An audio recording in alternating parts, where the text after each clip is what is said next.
Hello, everybody, and welcome back to another episode of the Sexy Business Podcast. As always, I am Goth Neko today, and joining me is Spooky Dangerous. That's me, out of season Halloween, spooky dangerous.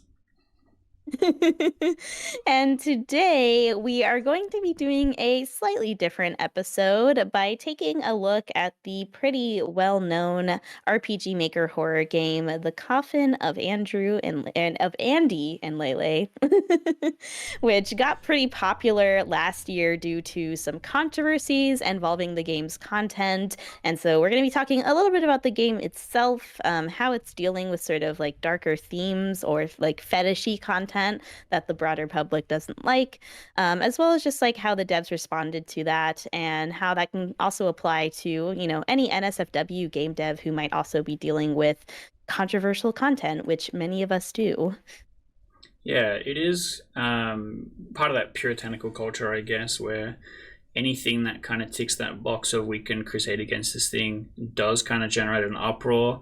Like we talked about No Mercy recently, which had a similar kind of a thing. And every single time this comes up, it's always like, what other games did this worse but received absolutely no fanfare? And the Coffin of Andy and Leyley is funny to me because incest, the thing that it received so much of the decry about, is relatively low scoring compared to some of the other things that do actually show up in the game. Like Yeah. cannibalism and other things. Yeah, so for as a brief bit of context for people who are like completely out of the loop, a good for you. This came out initially. It is still technically in early access, so it's releasing on sort of a chapter by chapter rate. So I think initially the first chapter came out as a free demo, and then all of the chapters since then are part of the full game. Chapter 2 came out last year, and then most recently we got chapter 3, technically like 3.5, I suppose, which came out I think either like a month or a couple of weeks ago.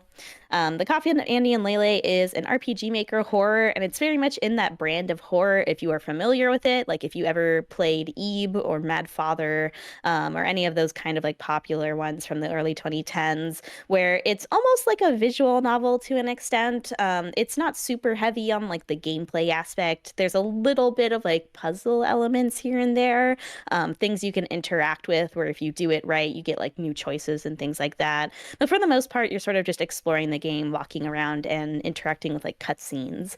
In this one in particular, you get to play as both Andrew and Ashley, who are the Andy and Leyley from the title. They are siblings that, because of a quarantine, supposedly are currently stuck together in their apartment and about to starve to death, which is going to lead them to resort to cannibalism. So each chapter kind of focuses around like a central crime, I would say, or like them just getting progressively worse and worse as they go from like eating one guy to murdering their parents, to incestual things happening, to sacrificing people's souls to a demon. So it's very much like almost like a dark comedy in a way to me. There's like a lot of definitely like very like goofy, like funny moments of this. The actual horror, I think, is more just like your reaction to the content. As with like most RPG Maker horror games, they're usually not actually scary, because it's just like such a basic engine that it's pretty hard to like make a jump scare or a really effective horror, like atmospheric horror, happen. But inevitably, when this game first came out, or when the first two chapters came out, it did generate a lot of horror because normies found it. Yeah, there was a lot of decry. But I do want to kind of mention the RPG Maker thing because it's something that we have kind of been haters of in previous episodes of this, me especially. I'm a big RPG Maker hater.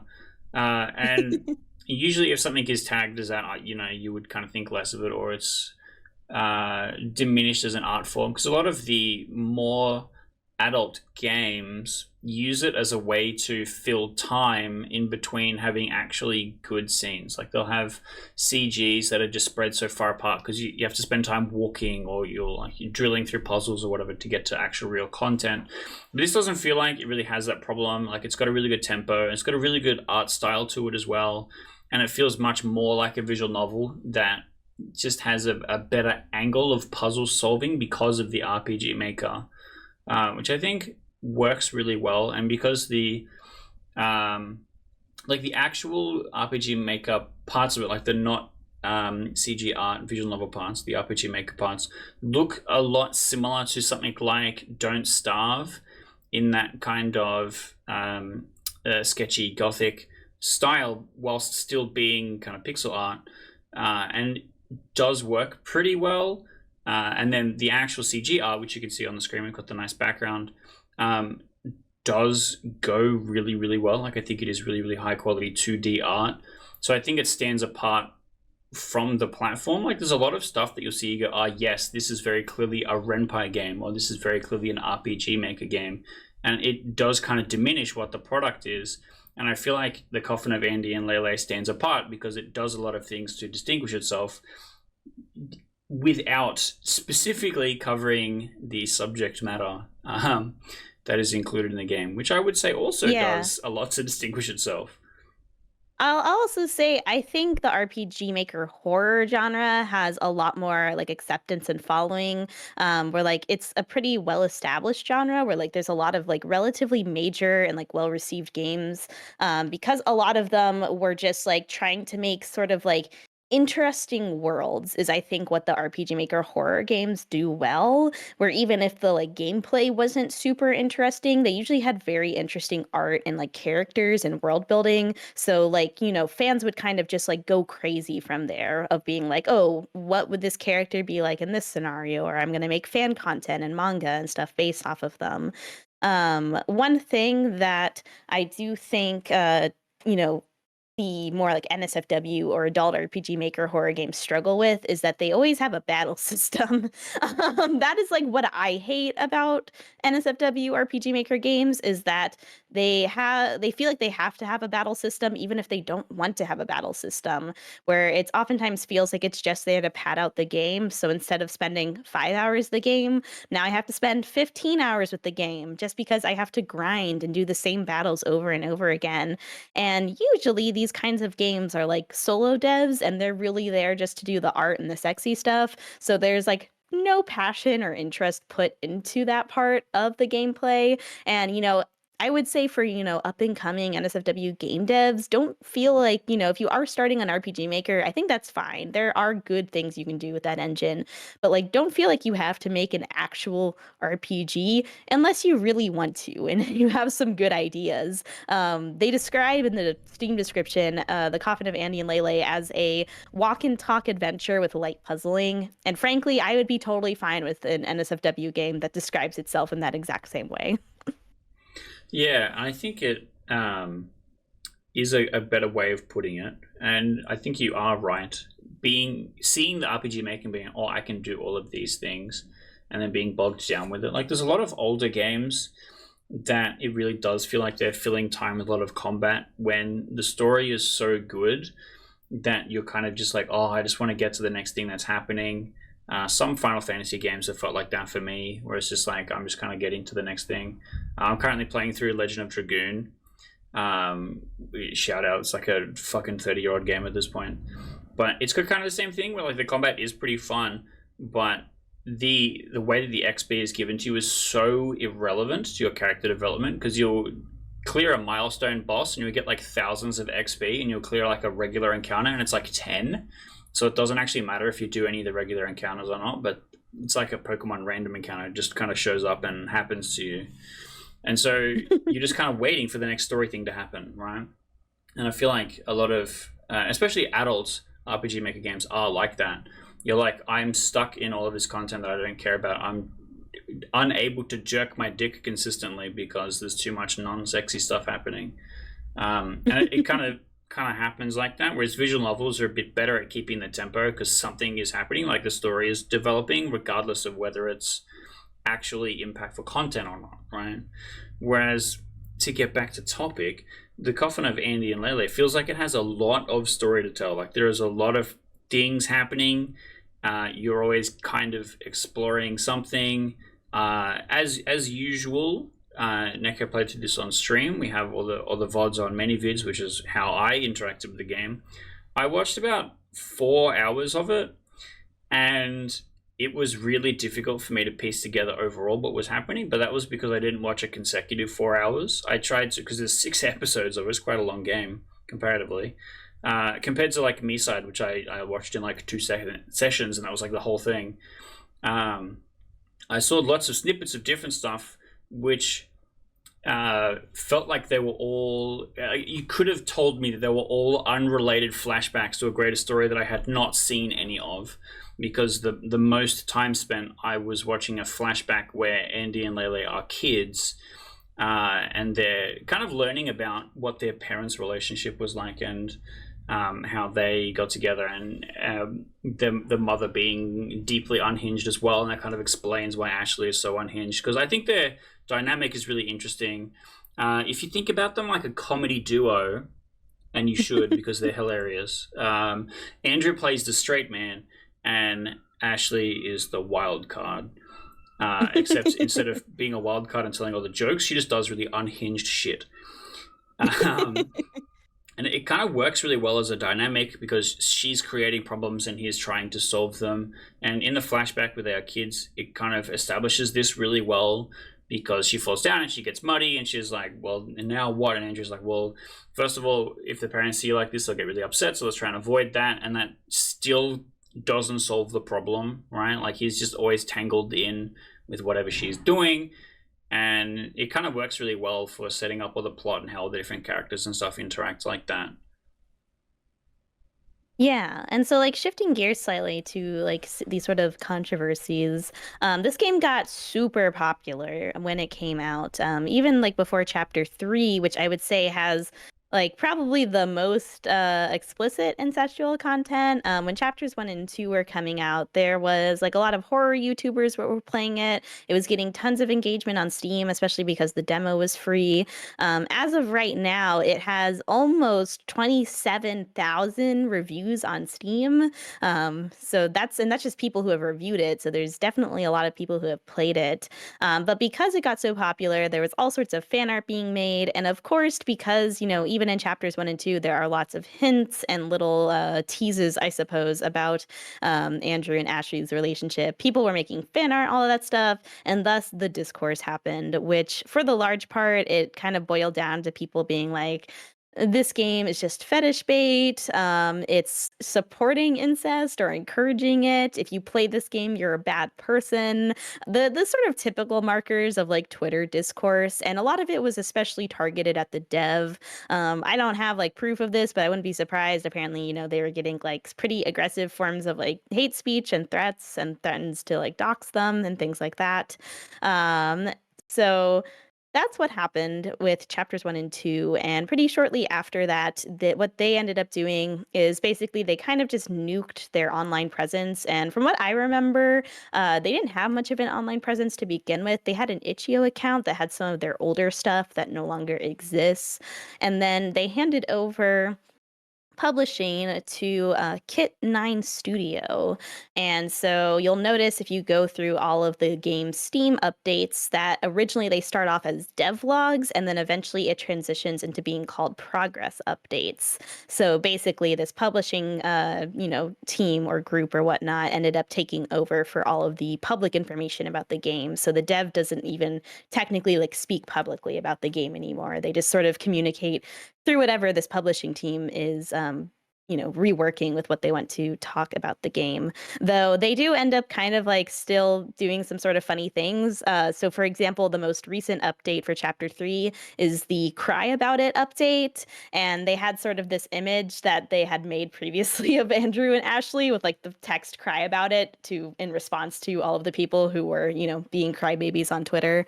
So that's pretty funny. And I think this was a pretty good strategy for how to deal with the fact that, this game was still successful, but they were receiving a lot of like very stressful encounters with, freaks on Twitter and TikTok. And I get it, right? Like, if given the choice, I could hire a person to do all of the interacting and, um, well, me personally, Spooky here, hello. I do a lot that is not just like press, but like writing all the game updates. We do this podcast, which is a form of that, and it makes me very publicly facing for THM and what THM is doing. I'm reading all the comments. I'm doing all that kind of stuff, and it's really draining. I made the horrible mistake of reading through the F95 zone comments for Shackles of Elswyn, and it did untold psychic damage to me. And a lot of the complaints and stuff is, either stuff that's like wholly out of my control. I am not able to determine whether or not Cubes is working on the project. They have autonomy. And still, it's my fault somehow. And I got accused of outsourcing all of the art, which is kind of ridiculous because I'm not a person that creates art. So in theory, all of it has to be done by a paid artist. And other similarly ridiculous things. And never ever having to deal with that kind of stuff would be nice. But also, from my day job kind of background, a lot of the stuff that I've learned is that getting customer trust by being public facing and kind of proving that you're not this faceless corporate entity and being able to do all of that kind of stuff is usually always a benefit. And was kind of the driving reason why we started the podcast. I wanted to have sort of a different type of platform that felt a bit more honest and stuff like that. And the YouTube terms and regulations does keep us honest in a certain way, but it's interesting to see a developer that is able to very comfortably just do completely the opposite.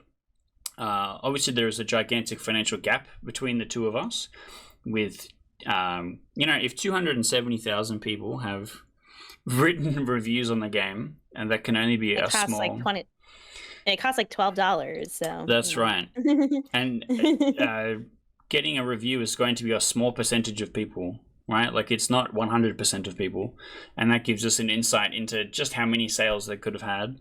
And then they can have that luxury of just, I'll just work on the update, post the update, I'm done. And I don't know if they're a full-time dev or if this is just a part-time project for them, but it must be nice now, having that break, having that separation, being able to work with a publishing company that can handle and, sort of pass on whatever relevant information needs to be passed on, which I'll be honest, probably is not much, and then is able to do all the stuff that is expected of a dev, do all that kind of, not discourse, but like developer updates and keeping people posted on like release dates and stuff like that, and generate hype in whatever way is required, which seems to be working okay because the game obviously hasn't fallen off the map. It's received sort of regular updates and still is alive. So the Twitter decry didn't accomplish whatever they were trying to accomplish. Yeah, and it is unfortunate we kind of currently exist in like a social media environment where the initial reaction to I don't like this content is I think this person should receive physical harm Yeah.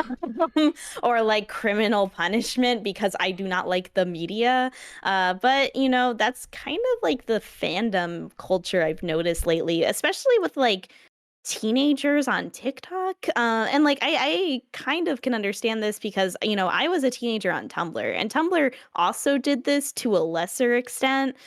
Usually it was just like instead of, trying to find someone's address, it was like sending them mean messages over the anonymous ask function.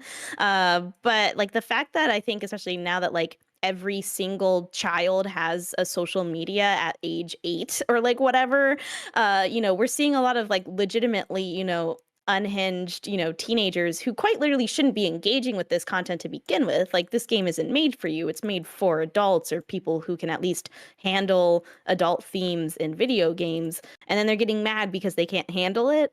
And that's something we have to deal with, like, as NSFW game devs, because of the fact that, like, even on F95 zone, we don't actually know how old the people who are leaving those comments are. And I would guess a good chunk of them are underage and shouldn't be there. And they don't really have a context for like how games are made or like how kink or sex even works. And so they see like a kink or a fetish that is scary to them. And their natural reaction is that is gross and I don't understand it because you're literally not old enough to be here. Yeah, I have been noticing a trend. It's kind of like a mouthpiece culture where, because a lot of the users online are very young, that someone will come out, they'll say an opinion, and then that becomes the thing that the discourse is centered around or whatever. We see this a lot with people like Asmongold, where Asmongold will say some of the most ridiculous shit because it's not what he believes, but because he knows that it will make other content creators talk about how ridiculous and stupid he is, and therefore generates interest in him, which really only grows his brand. And I think he's a good example because he does this constantly, and he's openly talked about.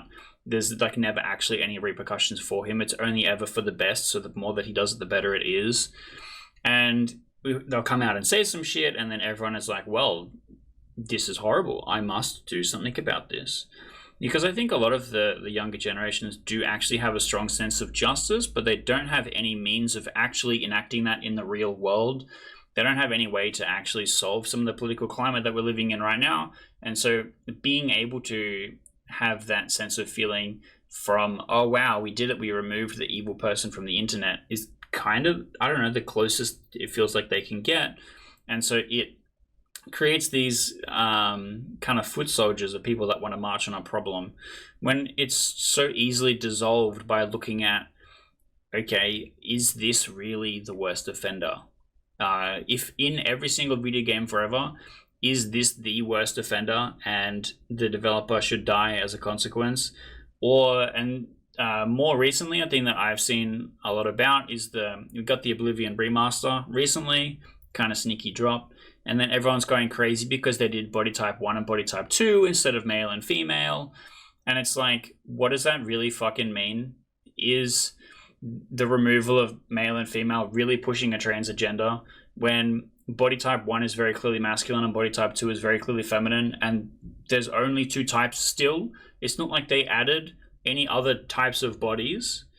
It's still exactly a binary. They've just removed the names. It doesn't actually accomplish anything. It is the same kind of thing where they're just fueling a fire that doesn't exist, but people think it exists and want to complain about it. And so I don't know, it's really hard. And obviously you can't channel lightning like that. Like, I can't invite people to come and be angry about me. I've tried. I said some pretty crazy things in the fucking No Mercy episode. No one gave a shit. So maybe I need to get on somebody bigger's radar by doing some goofy shit. But currently, the thing I'm able to do most successfully is be a disappointment rather than generate outrage. And look, that's nothing new for me. I've been doing that for a long time. I mean, I think speaking of No Mercy, I think something like devs can kind of learn from these scenarios is one, like, you should have a game plan for like how you're going to respond to things if you know like your game is engaging with dark content, which that could be anything from like non-con to like horror to like certain kinds of like edgier fetishes, like even like, just enslavement as like a theme can get people pretty upset. And, do you have like a thick enough skin to deal with that? And if you don't, like, what is your game plan? This is also why, especially for NSFW game devs, like having very separate identities, making sure you're using separate accounts, that you're not making stupid posts on social media or talking too much about like your personal life. I think a lot of game devs in general should be learning from what sex workers do to keep themselves safe and to, protect their privacy and protect their identities, because it's usually when like people start like going off on Twitter or responding to the hate comments that things get really nasty, because as soon as you give sort of these mobs anything to work with, you've lost. So I think especially if there's like mass, hatred or whatever, or just like people getting really mad about a particular aspect of your game, oftentimes disengaging with it is really the best move, because for the most part, here's the thing about internet arguments, right, is nobody actually wants to be convinced. And that's like why internet arguments are so toxic, is this isn't like two people being like, I would like to learn more about your viewpoint. It's like, I want to teach you that you're a bad person, and I'm going to use insults and threats in order to get my point across. So, what the dev for like Andy and Leyley did is pretty understandable thing to do. There's lots of other NSFW game devs that have like pretty minimal interactions. They just post updates on Patreon and things like that. Or I think another thing to keep in mind is like, where are you publishing your game and what genre are you describing it as? Because this is what I really see as being like why No Mercy, I think, got so much backlash is like, one, it was being published on Steam, which is mainstream. Like everybody is going to see your game if it's on Steam, which has benefits, but it can also have drawbacks, as we saw. Whereas Itch.io tends to be a little bit more lax about sort of like what kinds of kinks or whatnot you're including. And then at the same time, it's like, how are you advertising this game? What are you putting in the promotional material? Like, what kinds of genres are you saying it is? What kinds of language are you using? Because even if you look at like the Coffin of Andy and Leyley, the tone of the description is like very dark comedy. Like the tagline is cannibalism and codependency. Come and gawk and gasp at the audacity of it all. It'll be fun. And then they sort of list like the features of the game, which is the various crimes you commit. Like it's very tongue in cheek, and that gets across the intended genre of this game is like, yes, it's dark and fucked up, but it's also like very funny. And so that kind of tells you right away what to expect from it. In the case of like NSFW content, I think a really good example of someone who is succeeding at this is Gato Bob, who we'll probably end up talking about at some point because they're about to release a new game. But they're pretty famous for making the Boyfriend to Death series, and all of their NSFW games so far are in the quote unquote horror porn genre, which is a genre that is entirely focused around like being murdered and tortured in like some pretty gruesome and disgusting ways, like far worse than anything you'll see in Andy and Leyley or even see. However, it's being advertised to a very particular niche market who is accepting of this content. And another thing I've noticed is the big difference there is you play as the victim. So there's a really interesting dichotomy I've noticed where, games where you play as the person doing the thing are generally extremely negatively received. But if you're playing as the person who is being victimized, everybody's cool with it. So I guess that says something about how like sadomasochism is thought about in our culture, where like being a masochist is totally fine, but if you're a sadist, you're secretly a horrible person. And there's not much we can do about that, but it is something to take into consideration when you are designing, especially like NSFW games that are engaging with sadomasochism, is culturally right now, people do have a lot of that knee-jerk reaction of, oh, if you play as a sadistic character, that means you're actually a murderer and you want to do these things. And you're going to have to deal with some of that. Yeah, but there's also like that weird cultural thing of writer creates character and they go, look at this guy, he is the most horrible person known to man. And then every teenage boy is like, wow, he's so cool. I want to be just like him. And there's just like so many easy examples. Let's say Deadpool, let's say Rick from Rick and Morty. And Like American Psycho. yeah, exactly. And the whole piece of media is this man is the worst man that I could imagine. And then everyone is like, wow, he's so cool. And I think that's equally as bad as creating a character and everyone is like, no, this thing is bad. And I think maybe there's some kind of media literacy that's required of a higher level from a creator to understand what kind of problems that they might encounter based on how the media is received, either from having a negative cultural impact and a negative backlash, and or having a positive cultural impact that ultimately becomes negative because people are associating with it in the wrong way. Like your messaging wasn't brute forced enough into the piece for people to people complain a lot about having a character look directly into the camera and saying, hello, this is the message. But sometimes maybe it's kind of warranted. I feel like, especially in Rick and Morty, like Rick is this cool, fantastical character and everyone's like, wow, he's the coolest thing ever. But his impact is always negative in the story. He never actually accomplishes anything positive. He just gets to say the funny thing. And by saying the funny thing, he is the cool guy. And so maybe perhaps if he was a deeply unfunny character, obviously the show would have a very different dynamic. But he would not be idolized so much. And so maybe when it comes to writing characters, people need to be more mindful of that. And like in the same way in Andy and Leyley, who is, I don't know, arguably more fucked up of the two, is the wild card. She is the one saying and funny, doing all the funny stuff. And it would be very, very different if Leyley was the one saying and doing all of the really fucked up stuff, but Andy was the wild card and he was the one saying all of the funny stuff and, as a coping mechanism or whatever to deal with the things. And I think it would be received very, very differently, perhaps. But yeah, that's been some interesting musings on the Coffin of Andy and Leyley. If you are actually interested in seeing what the game is like we said, Neko has a bunch of VODs up on many vids. Otherwise, I think there's plenty of other YouTubers that have actually covered the game. But here on the Sexy Business Podcast, it's always a bit more interesting to talk a little bit more about the impact of a project, or like not so much like controversy bait, because we're not really a controversy show, but talking about the impact that a game had or how people have interacted with it, or what's, why there's discourse about a certain thing, and then how developers can deal with certain situations, I think is very important. And so that's kind of more what is motivating us to come and talk about something. Because, while it can be fun to come and play and have a look at what new game is going crazy and everyone's kind of talking about, sometimes it is worth being like, okay, well, what does this mean? What kind of things does this teach me that, traps I should avoid, or maybe things that I should try and encourage when it comes to creating a product?